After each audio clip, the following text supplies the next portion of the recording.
The first tool you need to be utilizing as an emerging coach to track your client's responses to training is sRPE. RPE stands for Rating of Perceived Exertion and is literally a numerical rating of how hard someone perceived they worked or how they feel. Now, sRPE is Session RPE. So simply, it's the RPE, or the rating of perceived exertion, for a session or game just completed. The rating was originally collected using a Borg scale, ranging from 6 to 20, so as to correlate somewhat with heart rate when multiplied by 10. Nowadays, it's more commonly done on a 1 to 10 modified Borg scale, but there's great reasoning to using your own RPE scale, as long as we have a numerical value and a verbal description of exertion. So to effectively use Session RPE, you have to be consistent with your scale. The scale itself doesn't matter too much, but pick one and stick to it for that client. Your client has to know and feel what the ratings mean, because in general, RPE scales are not a direct parallel to percentage of intensity. So what I mean is, an RPE 5 out of 10 might not equal 50% effort.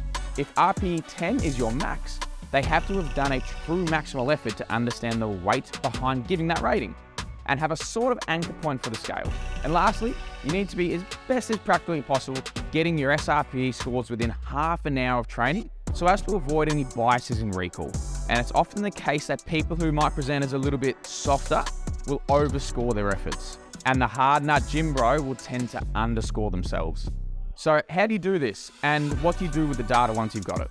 You collect scores and you track them over time. So to work it out, we simply take the RPE of a session and multiply it by the minutes of time spent working.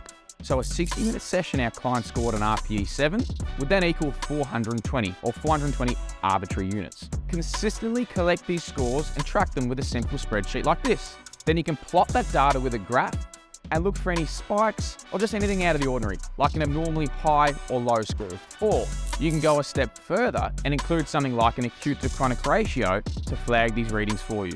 Remember, this is to help you get proactive with your decision making. So if something flags with you, maybe an abnormally high RPE for an easy session or a sudden spike in those loads, we can now start a conversation with our client and thus proactively modify and keep that performance equation in balance.